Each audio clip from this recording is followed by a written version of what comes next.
안녕하세요, 여러분. 오늘은 역대상 11장을 좀 깊이 들여다볼까 합니다. 네, 안녕하세요. 어, 다윗이 드디어 온 이스라엘의 왕이 되고 또 예루살렘을 정복하고요. 그 과정에서 그를 도왔던 용사들 이야기까지 아주 흥미로운 내용이 많죠. 맞습니다. 바로 한번 시작해 볼까요? 네, 이야기가 헤브론에서 시작되죠. 모든 이스라엘 지파가 다윗한테 와서 우리는 왕의 한 골육입니다. 뭐 이렇게 말하면서 인정을 해요. 그렇죠.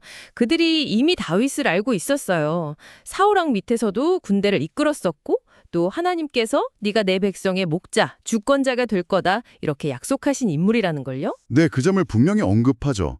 그래서 이제 장로들하고 언약을 맺고 기름 부음을 받아서 왕이 됩니다.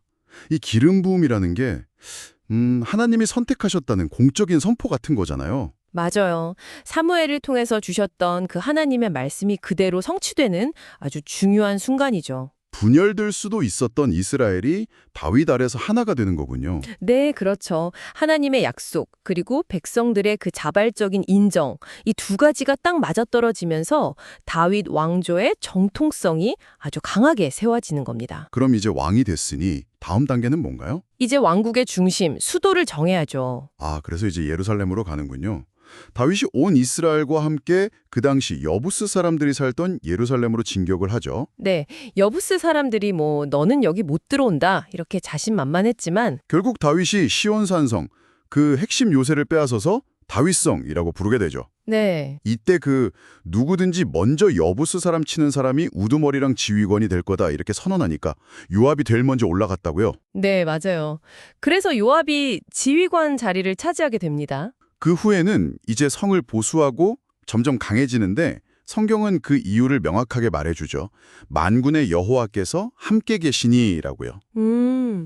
예루살렘 정복은 군사적으로도 중요했지만 사실 정치적으로도 굉장히 현명한 수였어요. 아, 정치적으로요? 네, 지리적으로도 중심이지만 그게 어느 특정 지파의 땅이 아니었거든요.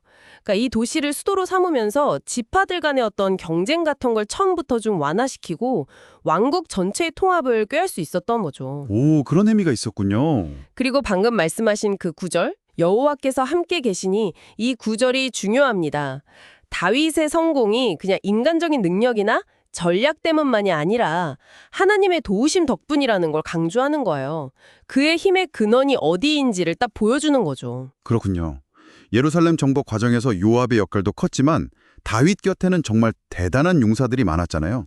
네, 이제 그 용사들 이야기가 나오죠. 10절부터 시작하는데 예를 들면 야소부암, 혼자서 창으로 300명을 상대했다니 이게 가능한가요? 정말 대단하죠. 정말 놀라운 용맹이죠. 또 엘르아살 같은 경우도 다들 막 도망가는데 혼자 남아서 보리밭을 지키고 승리했다는 거 아니에요? 네, 맞아요. 그렇죠. 근데 이 용사들 이야기에서 우리가 좀 주목해야 할 점이 있어요. 단순히 그들의 전투력이 아니라 그들의 충성심, 그리고 더 중요한 건 그 모든 승리가 결국 여호와께서 큰 구원으로 구원하심이었더라. 이렇게 끝맺는다는 거예요. 아, 개인의 영웅담이 아니라 네, 그들의 화력이 그냥 개인적인 게 아니라 하나님의 더 큰 계획 안에서 의미를 가진다는 거죠. 어쩌면 이 용사들 한 명 한 명이 다윗이 하나로 모으려고 했던 그 다양한 지역이나 세력들, 이걸 상징적으로 보여주는 걸 수도 있어요. 그들의 충성이 곧 왕국의 연합인 셈이죠. 와, 그렇게 볼 수도 있겠네요. 근데 그 새 용사 일화는 정말 감동적이지 않나요? 다윗이 포위된 상황에서 그냥 무심코 베들레헴 성문 곁 우물물 마시고 싶다. 이렇게 홍잣말처럼 했는데 네, 그랬죠. 아니 근데 그 말을 듣고 새 용사가 목숨을 걸고 적징을 뚫고 가서 물을 길어오잖아요. 정말 대단한 충성심이죠. 그런데 더 놀라운 건 다윗의 반응이에요. 그 물을 안 마시고 하나님께 부어드리면서 이건 내 부하들의 피나 마찬가지다. 내가 어떻게 마시냐. 이렇게 말하잖아요. 이건 뭘까요? 그냥 감사 표현 이상인 것 같아요. 이게 정말 중요한 지점인데요. 다윗 리더십의 핵심을 보여주는 장면이라고 생각해요. 자신의 그 순간적인 갈증 해소보다 부하들의 생명, 그 가치를 훨씬 더 귀하게 여겼다는 거잖아요. 아, 이건 그냥 주종 관계를 넘어서는 거예요. 깊은 신뢰, 또 인격적인 존중이 있었다는 거죠. 이런 리더의 마음을 아니까 용사들이 그렇게 목숨까지 걸고 충성할 수 있었던 겁니다. 뭐 계산된 행동이라기보다는 그 부하들의 희생을 진심으로 아파하고 존중하는 리더의 품격이 드러나는 순간이죠. 정말 그러네요. 그런 리더 밑에서 싸우고 싶었을 것 같아요. 그 외에도 이제 요압의 동생 아비새 이야기도 나오고, 네, 30인 용사 중에서도 뛰어났다고 하죠. 그리고 분하야. 이 인물도 정말 대단해요.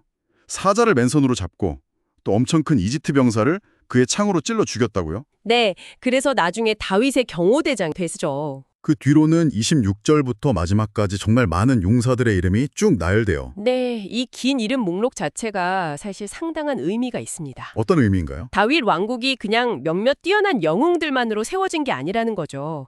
다양한 배경을 가진 정말 수많은 충성스러운 사람들의 헌신과 지지가 있었기에 가능했다는 강력한 증거예요.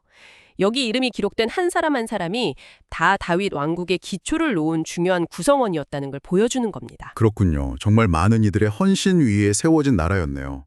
오늘 역대상 11장을 통해서 다윗이 어떻게 하나님의 약속과 백성들의 지지 속에서 통일 왕국의 왕이 되고 또 전략적이면서도 정치적인 이유로 예루살렘을 수도로 삼았는지 봤습니다. 네, 그리고 그 모든 과정에서 결정적인 역할을 했던 용사들의 그 놀라운 용기와 충성심, 또 그들을 이끌었던 다윗의 리더십까지 확인할 수 있었죠. 맞습니다. 정말 많은 걸 생각하게 하는 장이네요. 다윗과 그 용사들 이야기는 오늘날 우리에게도 리더십이 뭔지, 또 공동체란 무엇인지에 대해 여러 질문을 던져주는 것 같습니다.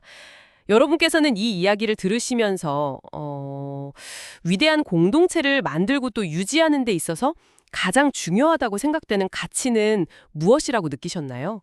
각자의 자리에서 한 번쯤 곱씹어 볼 만한 질문인 것 같습니다.